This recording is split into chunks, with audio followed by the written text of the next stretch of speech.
আসসালামু আলাইকুম বন্ধুরা, কিচেন বাঙালিয়ানা চ্যানেলে আপনাদের সবাইকে স্বাগত জানাই।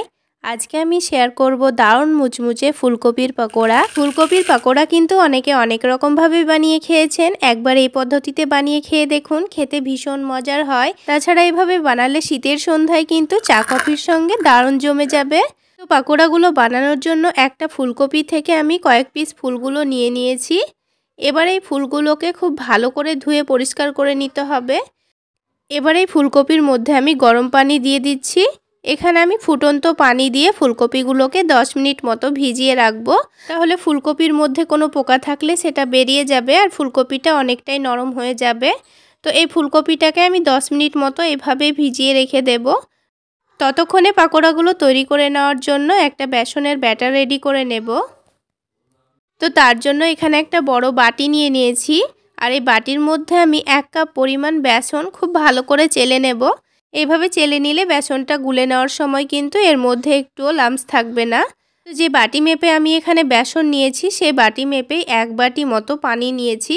আর পানিটা অল্প অল্প করে বারে বারে দিয়ে ব্যাটারটা রেডি করে নেব। পানিটা এখানে একেবারে দিয়ে ফেলবো না, তা না হলে কিন্তু এই ব্যাটারের মধ্যে দলাভাব থেকে যেতে পারে। তাই বারে বারে অল্প অল্প করে পানিটা দিয়ে দেব।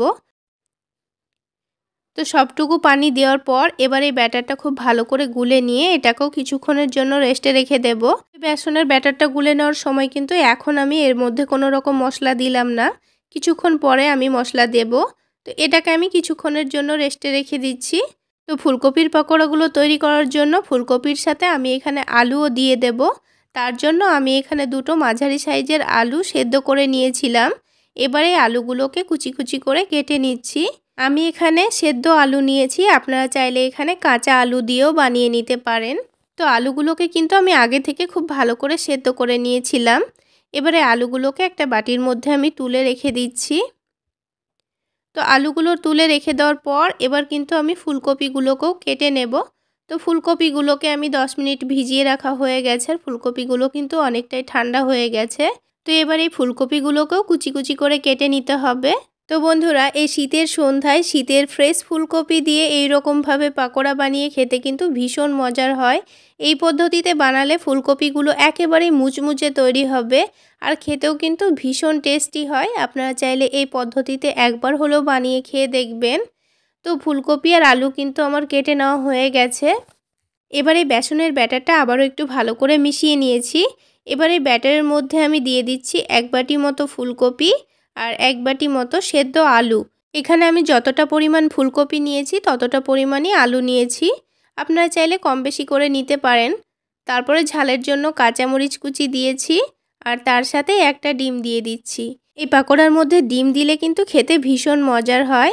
এবার এখানে দিয়ে দিচ্ছি গ্রেট করে রাখা আদা, তার সাথেই দিয়ে দিচ্ছি কয়েকটা রসুনের কোয়া। রসুনের কোয়াগুলো আমি থেতো করে দিয়ে দিচ্ছি। আপনারা চাইলে এখানে আদা রসুন বেটেও দিয়ে দিতে পারেন। এবার এখানে একটু বেশি পরিমাণে ধনেপাতা কুচি দিয়ে দিয়েছি। ধনেপাতা কুচিটা পাকোড়ার মধ্যে দেওয়ার চেষ্টা করবেন, খেতে ভীষণ মজার হয়। এবার সব কিছুকে খুব ভালো করে মিশিয়ে নিচ্ছি। তো সব কিছু খুব ভালো করে মিশিয়ে নিতে হবে। এখানে কিন্তু অল্প একটু পানি লাগবে, সেটা আমি এখন দেব না, পরে দিয়ে দিতে হবে। তো সব কিছু খুব ভালো করে মিশিয়ে নেওয়া হয়ে গেলে এবার এখানে গুঁড়ো মশলা দিয়ে দেব। তো সবার প্রথমে দিয়ে দিচ্ছি স্বাদ মতো লবণ, তারপরে দিয়ে দিচ্ছি সামান্য পরিমাণ হলুদের গুঁড়ো, সামান্য পরিমাণ দিয়ে দিচ্ছি ভাজা জিরা গুঁড়ো, আর দিয়ে দিচ্ছি ধনে গুঁড়ো। আর এই পাকোড়ার টেস্টটা আরও একটু বাড়িয়ে নেওয়ার জন্য এখানে একটু বেশি করেই দিয়ে দিতে হবে চাট মশলা। আর দিয়ে দিচ্ছি 1 চা চামচ মতো আজওয়াইন। আপনাদের হাতের কাছে থাকলে অবশ্যই দেওয়ার চেষ্টা করবেন, খেতে ভীষণ ভালো লাগে। তারপরে এই পাকোড়াগুলো অনেকটা মুচমুচে করে নেওয়ার জন্য এখানে 2 চা চামচ মতো চালের গুঁড়ো দিয়ে দিচ্ছি। তবে আপনাদের হাতের কাছে চালের গুঁড়ো যদি না থাকে তাহলে এখানে 2 চা চামচ মতো সুজি দিয়ে দিতে পারেন। এবার সব কিছুকে আবারও খুব ভালো করে মিশিয়ে নিতে হবে। তো এই মিশ্রণটা দেখুন অনেকটাই কিন্তু শক্ত মনে হচ্ছে। এবার এখানে আমি অল্প অল্প করে পানি দিয়ে এই মিশ্রণটাকে একটু নরম করে নেব। তো এখানে কিন্তু খুব বেশি পানি দেব না, অল্প করে পানি দেব। তো এখানে আমি একেবারে অল্প করে পানি দিয়ে এটাকে খুব ভালো করে মিশিয়ে নিচ্ছি। আর বন্ধুরা, মশলা দেওয়ার সময় কিন্তু আমি এখানে একটু চিনি দিতে ভুলে গেছিলাম, তো আমি এখানে চিনিটা অল্প করে দিয়ে দিলাম। চিনি দিলে কিন্তু পাকোড়াগুলো খেতে ভীষণ ভালো লাগে। তো বন্ধুরা আমি রিকোয়েস্ট করব আমার রেসিপি ফলো করে একবার হলেও এই পাকোড়াটা বানিয়ে খেয়ে দেখবেন, খেতে ভীষণ মজার হয়। এতটাই মজার হয় একবার খেলে কিন্তু আপনারা আবার বানিয়ে খাবেন। তো ব্যাটারটা যখন একেবারে রেডি হয়ে যাবে তখন এখানে অল্প করে একটু গরম তেল দিয়ে দেবেন। তো তেলটা দিয়ে খুব ভালো করে আবারও মিশিয়ে নিচ্ছি। তো এবার কিন্তু ব্যাটারটা একেবারে রেডি হয়ে গেছে, এবার পাকোড়াগুলো তৈরি করে নিতে হবে। তো পাকোড়াগুলো তৈরি করে নেওয়ার জন্য প্যানের মধ্যে একটু বেশি করে তেল দিয়ে দিতে হবে, আর এই পাকোড়াগুলোকে একটু ডুবো তেলে ভেজে নিতে হবে। তো তেলটা যখন হালকা গরম হয়ে আসবে তখন এখানে আমি অল্প অল্প করে ব্যাটার তুলে তেলের মধ্যে দিয়ে দেব। তো তেলের মধ্যে যতটা পরিমাণ দেওয়া যাবে ততটা পরিমাণই আমি এখানে দিয়ে দিয়েছি। তো এখানে এই পাকোড়াগুলো কিন্তু আমি পুরোপুরি ভেজে নেব না, 50% মতো ভেজে নেব। তো এবার এই পাকোড়াগুলোকে আমি তুলে নেব, আর বাকি পাকোড়াগুলো ঠিক একইভাবে আমি ভেজে নেব। তো বন্ধুরা আজকের এই পাকোড়া রেসিপি আপনাদের কেমন লাগলো অবশ্যই কমেন্ট সেকশানে জানাবেন, আর ভালো লাগলে একটা লাইক শেয়ার করে দেবেন।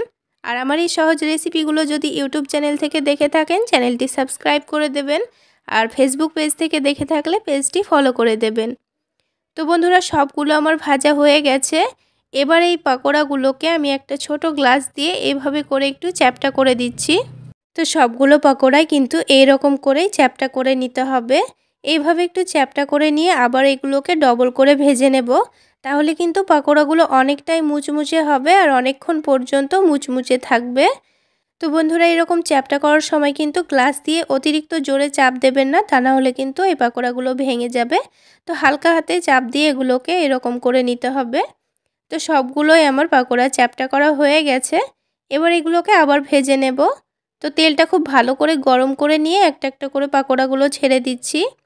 এবার এই পাকোড়াগুলোকে হালকা গরম তেলের মধ্যে একটু সময় নিয়ে ক্রিস্পি করে ভেজে নেব।